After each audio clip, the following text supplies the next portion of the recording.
نشخوار ذهنی چیه؟ خیلی وقتا احتمالاً تجربه کردید که ناخودآگاه خودمون با خودمون داریم راجع به یک موضوعی که هنوز اتفاق نیفتاده مدام داستانهای غم‌انگیز، ترسناک، نگران کننده درست میکنیم.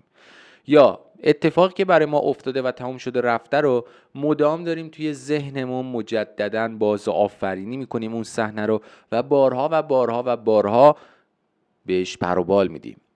حالا مثلا یکی از اقوام ما هفته پیش به ما یک حرفی رو زده و ما از اون حرف برداشت کردیم که خب احتمالاً یک طعنه‌ای زده به ما، یا به اصطلاح میگن به در گفته دیوار بشنوه، و داریم تا به امروز هر روز راجبش فکر میکنیم و سناریوهای مختلف میچینیم و داریم توی ذهنمون باهاش بحث میکنیم. توی دنیای واقعی اون شخص توی زندگی خودش داره برای خودش زندگی میکنه، اصلا به ما فکر نمیکنه، اما نمیدونه که ما هر روز توی فکرمون دعوتش کردیم و داریم باهاش میجنگیم.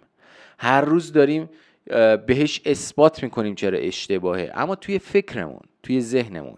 و حالا فکر میکنید توی این کش و قوس ذهنی، توی این به اصطلاح نشخوارهای ذهنی کی برنده است؟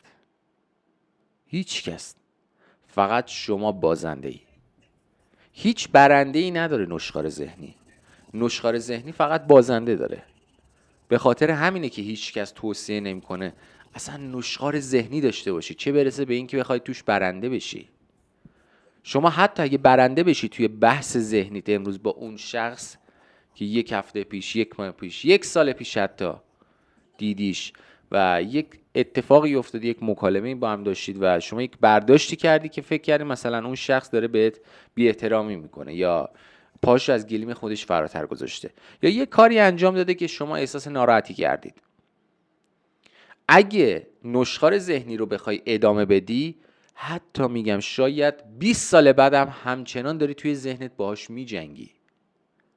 حتی اون شخص اگه به هر دلیلی از این دنیا بره، اما توی ذهن تو هنوز زنده است، تو داری باش میجنگی. ولی جنگیدنی که قطعاً بازنده فقط خودتی.